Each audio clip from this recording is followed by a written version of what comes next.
Just over 18 months ago, Renault introduced the Captur compact crossover, and it was, well, pretty much an instant success. They've sold almost 5,000 of the things, and that, says Renault, makes it the second best-selling car in its class. And now they're going to widen its appeal by introducing a diesel version. And not just a common or garden variety diesel, but one wrapped up in a special edition. What you see here is one of just 100 Sunset models, which has been chosen to introduce Renault's 1.5-litre turbodiesel motor into the Captur range. You can opt for a non-limited edition diesel Captur, but then you won't get the orange and black paint job, and the Sunset badges, obviously. But the regular diesel Captur still has the option of a two-tone paint job and the same 17-inch wheels and the same chunky styling, although these colours do really make it stand out. Not having driven a Captur before, I can't be entirely sure that the attention it gets is actually down to this colour scheme. But given that it's been on the market for as long as it has, and it's no longer an uncommon sight, I guess that black and orange does give the Captur a measure of head-turning appeal.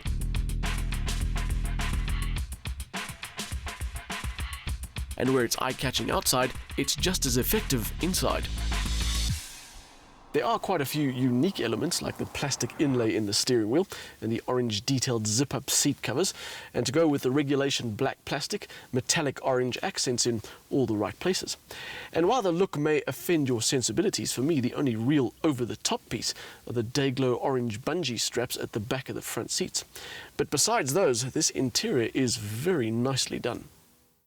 And there's space too. Good in front, good in the back, with comfortable seats and decent ergonomics. Except the position of the USB connector that means, annoyingly, a cable hangs in the way of the touchscreen if you attach anything to it. The good-sized boot includes a split boot floor, which is a nice touch. The design is top class, from the controls in the center console to the layout of the touchscreen interface to the instrument cluster in front of the driver. The whole thing has a minimalist setup that looks good and feels rather cutting edge. If you're not convinced by the decor, the spec sheet will most likely change your mind. I can't think of anything it's missing. For 300,000 Rand, the package includes keyless operation, sat-nav, cruise control, reversing camera, Bluetooth and voice command. It even packs a tire pressure monitor. And that impressive spec isn't limited to this limited edition. It's part of any dynamic spec Captur. But we're here to find out about the diesel engine, which is the same 66 kilowatt, 220 newton meter diesel engine that you find in a lot of other Renaults.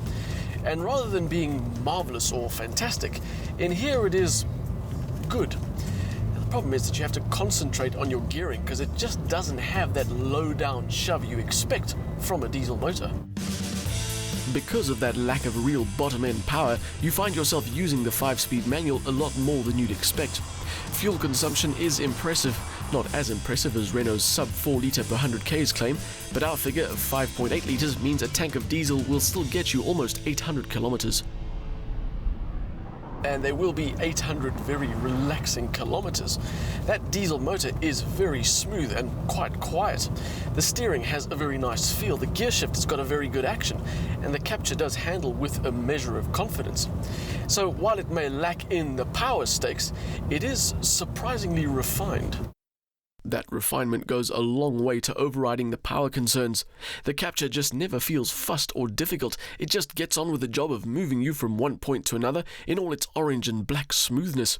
It is a very rare combination of things in this class of car. And I say that not just because of this car's character, but also because despite the fact that there are a shed load of manufacturers who make cars that compete directly against the Captur, manufacturers like Opel and Peugeot and Citroën and Kia and Nissan, there are a surprisingly few amount of diesel options. It's only the last two that have a diesel in their lineup, and although they are both more powerful, they're also both more expensive. In the case of the Kia Soul, considerably more. They're also not as comprehensively spec'd, and both have a smaller boot than the Captur.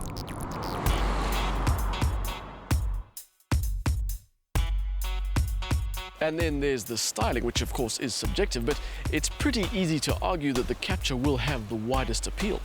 It is a very well thought out package with enough spec to make sure it offers good value and a drive that makes you focus on its stress-free ease of use rather than its lack of power. And all of that combined means that if you're in the market, there are a lot of very good reasons to consider the diesel-powered Renault Captur.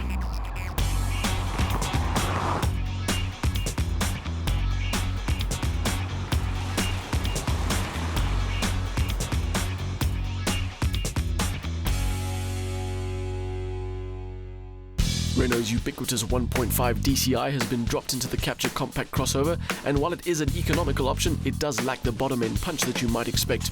Drive is to the front wheels via a good 5-speed manual gearbox. It's a refined setup that offers an easy drive matched to top standard spec. With very limited and more expensive direct competition, expect to see even more Capturs on the road.